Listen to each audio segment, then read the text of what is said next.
Good morning सभी को। आज हम लोग पढ़ेंगे क्लास 9 का मैथ 8.1। आज लास्ट क्वेश्चन है, क्वेश्चन नंबर 7 को करेंगे। ठीक है, अगर वीडियो अच्छा लगे तो लास्ट में ही सब्सक्राइब और लाइक करना है। ठीक है, तो देखो JCRT जो भी जिसके पास भी किताब है वो निकाल के बैठो ताकि आप क्वेश्चन साथ ही साथ मिला सको या पढ़ सको। ठीक है, तो देखो क्वेश्चन नंबर 7 हम लोग पढ़ें, क्वेश्चन को एकदम आराम से बनाएंगे। ठीक है, साथ ही साथ जो भी प्रयोग होगा उसको भी हम लोग यहीं पे कर लेंगे, जो कि पीछे का रिवीजन भी हो जाएगा अगर नहीं करे हो तो वहाँ से भी। तो देखो 7 नंबर क्वेश्चन क्या बोलता है कि ABCD एक समलंब है जिसमें AB समांतर DC और AD बराबर BC। देखिए आकृति में दिखाएगा। तो देखो एक आकृति ऐसे बना हुआ है,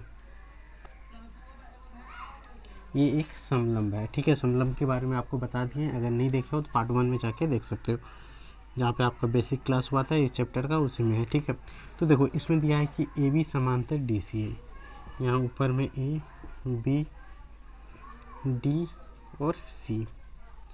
ठीक है, इसमें ये दोनों समांतर दिया है, ये दोनों बराबर दिया, और यहाँ बोला है इसको कुछ बढ़ाने, देखो ऐसे दिया हुआ है। साथ ही बोला है कि AD दर्शाइए, यहाँ पे संकेत में दिया है कि AB को बढ़ाइए और C से DA के समांतर एक रेखा खींचिए जो बढ़ाई गई भुजा ABE को प्रतिच्छेद करता है।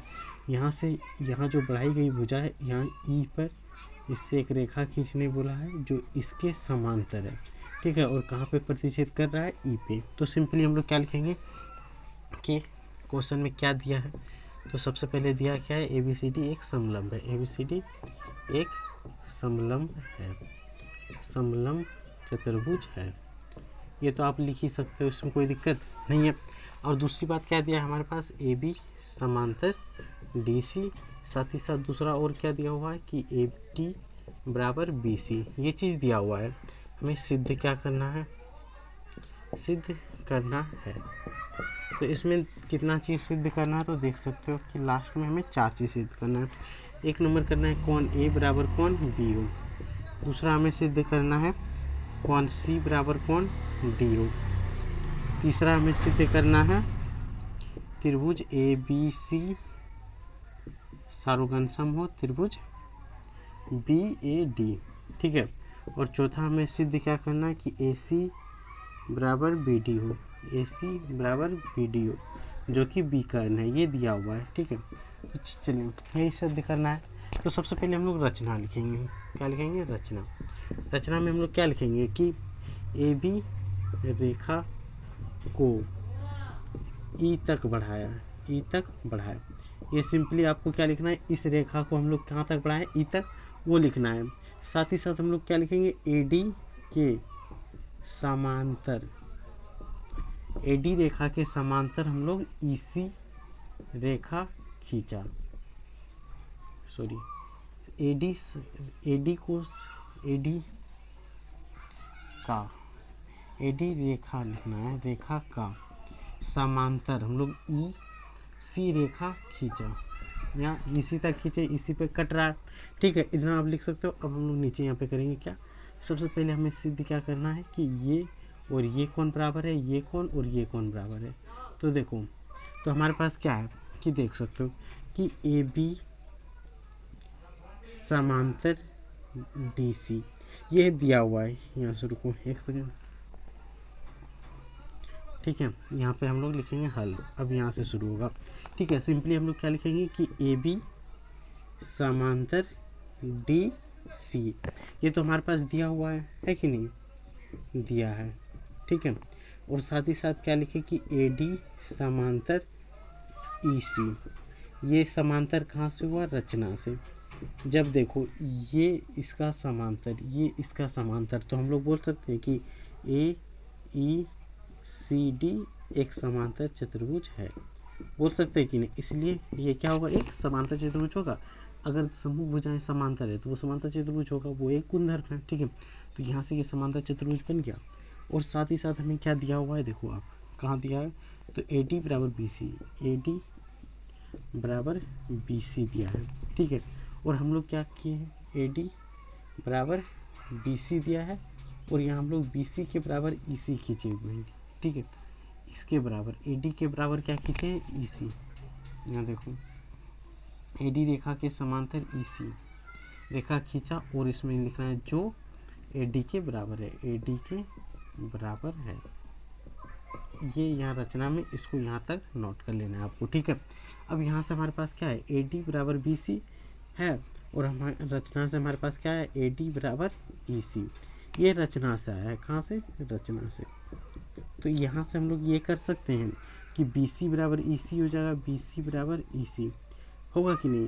देखो ये दोनों बराबर है तो ये दोनों भी आपस में क्या होगा, देखो AD बराबर BC है, AD बराबर EC है, तो AD के बराबर ये है तो इसके बराबर भी तो ये होगा, तो यहाँ से ये आ गया। अब देखो जब BC बराबर EC है यानी ये और ये दोनों बराबर है, तो इस त्रिभुज में हम लोग बोल सकते हैं कि ये कोण और ये कोण बराबर होगा। तो यहाँ से लिखेंगे चूँकि BC बराबर EC है तो लिख सकते हैं कोण E बराबर कोण क्या होगा, CBE। किससे होगा, तो त्रिभुज के बराबर कोण की सम्मुख भुजा, बराबर कोण की सम्मुख भुजा, सम्मुख भुजा। तो यहाँ से हमें क्या है कि ये और ये कोण बराबर है। अब देखो यहाँ से अब मिटाए, थोड़ा सा नीचे ज़्यादा हो जाएगा, इसलिए आप लोग यहाँ तक याद रखो, यहाँ तक कर लिए तो इसको मिटाते हैं, ठीक है। आप स्क्रीनशॉट मार के रखो या तो आप कॉपी में नोट करते चलो ताकि आपको कोई दिक्कत नहीं होगा, ठीक है। अब जब भी पढ़ने बैठो तो एटलीस्ट कॉपी निकाल के लिखते रहना है, ठीक है, तभी आपको समझ में आएगा। इसको रख लेते हैं। अब यहाँ देखो ये दोनों समांतर हैं तो बोल सकते हैं ये और ये दोनों का योग 180 डिग्री होगा, किससे, अंतःअभिमुख कोण से। तो यहाँ से लिख सकते हैं कोण ए प्लस कोण क्या लिखेंगे, CEB, CEB बराबर 180 डिग्री, किससे, अंतःअभिमुख कोण से, अंतःअभिमुख कोण से।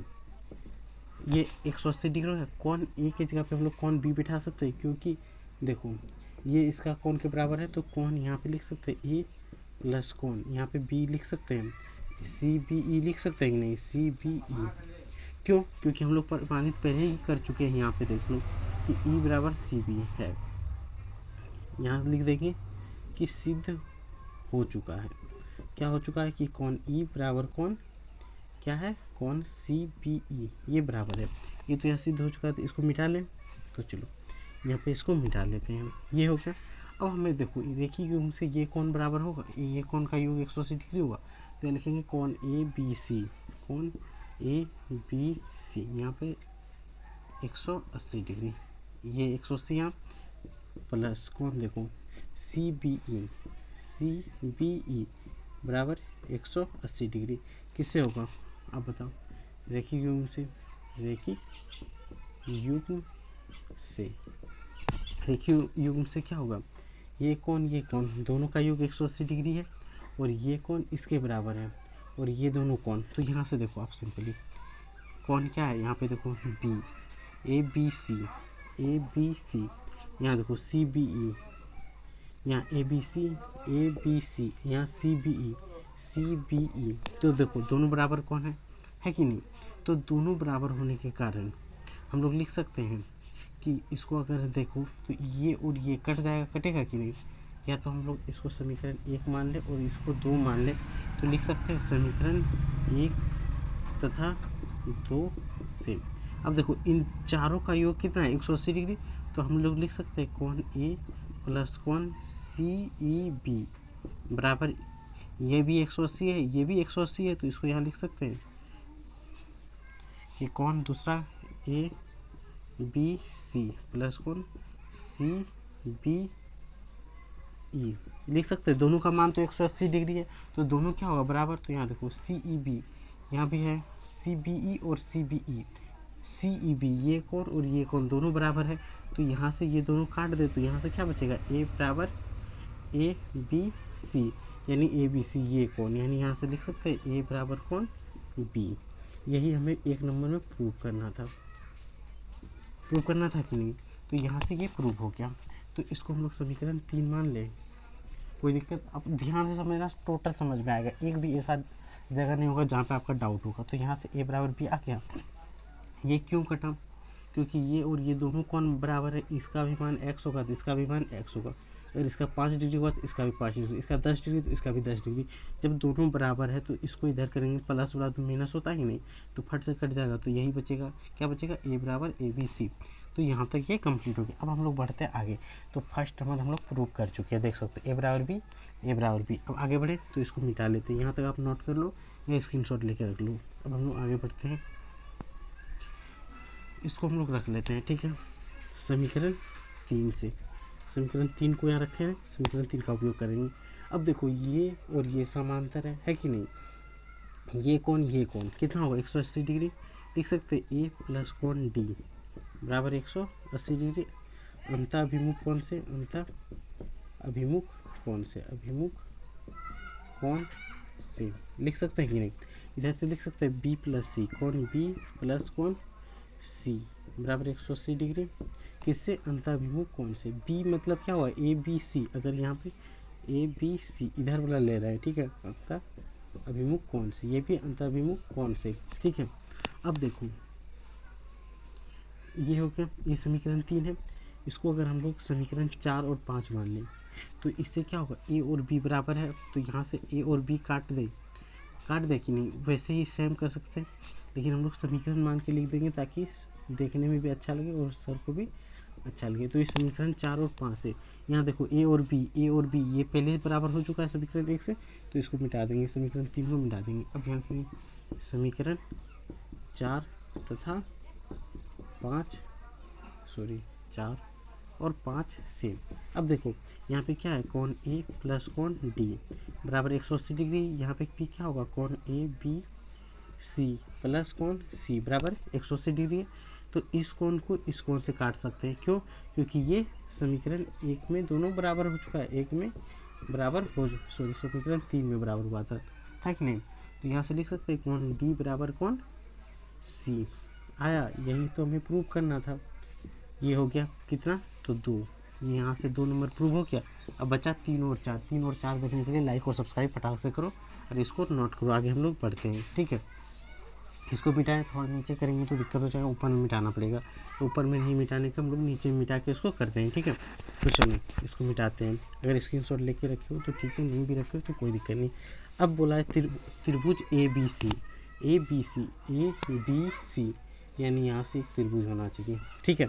और दूसरा क्या बोला, बी ए डी यानी एक त्रिभुज ये, यानी हमारे पास त्रिभुज क्या बना, तो आपको दिखा देते हैं कलर से। एक तो त्रिभुज ये बना, कलरफुल त्रिभुज, देखो ये बना। और दूसरा हमारे पास त्रिभुज क्या बना, ये भाग जो है दोनों में कॉमन है, ठीक है। तो यहाँ से हम लोग लिखेंगे क्वेश्चन नंबर 3 का जो है कि त्रिभुज ए बी सी तथा त्रिभुज बी ए डी में, ठीक है। अब यहाँ पे दिया हुआ है ए बी बराबर ए बी, क्यों बराबर है कि दोनों त्रिभुज में उपनिष्ठ है, कॉमन भाग है, इसीलिए ये बराबर हो गया, कोई दिक्कत। और ये दोनों तो बराबर दिया हुआ है, यहाँ लिख देंगे ए डी बराबर बी सी, ये दिया हुआ है, ठीक है।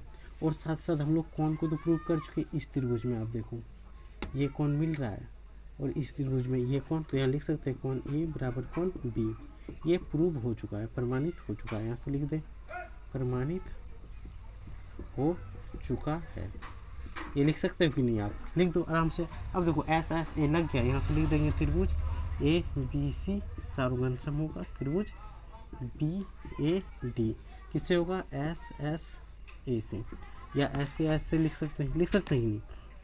जब ये त्रिभुज सार्वघन सम हो गया तो हम लोग लिख सकते हैं कि बी डी बराबर ए सी, किससे, सी पी सी टी से, सार्वघन सम त्रिभुज के संगत भाग से। ये हो गया प्रूफ, और यहाँ से ये चैप्टर कंप्लीट हो गया। ये हमारा 3 नंबर का आंसर, ये हमारा 4 नंबर का आंसर हो गया, ठीक है। अगर समझ में आया लाइक और सब्सक्राइब जरूर करना है, लाइक और सब्सक्राइब जरूर करके रखना है। और जो भी JCRT का बुक है जितना भी है, चाहे 6 से लेकर 10 तक का पूरा कंप्लीट होगा इसी चैनल पे, इसलिए इसको पूरा चैनल को सब्सक्राइब कर लो, ठीक है। ये यहाँ तक कंप्लीट हो गया, और हम लोग नेक्स्ट वीडियो में बनाएंगे क्वेश्चन नंबर 8.2। उससे पहले कुछ थ्योरम है उसको हम लोग कंप्लीट करेंगे, ये आप नोट कर सकते हो, ठीक है। बस इतना ही, और हम लोग नेक्स्ट वीडियो में मिलेंगे।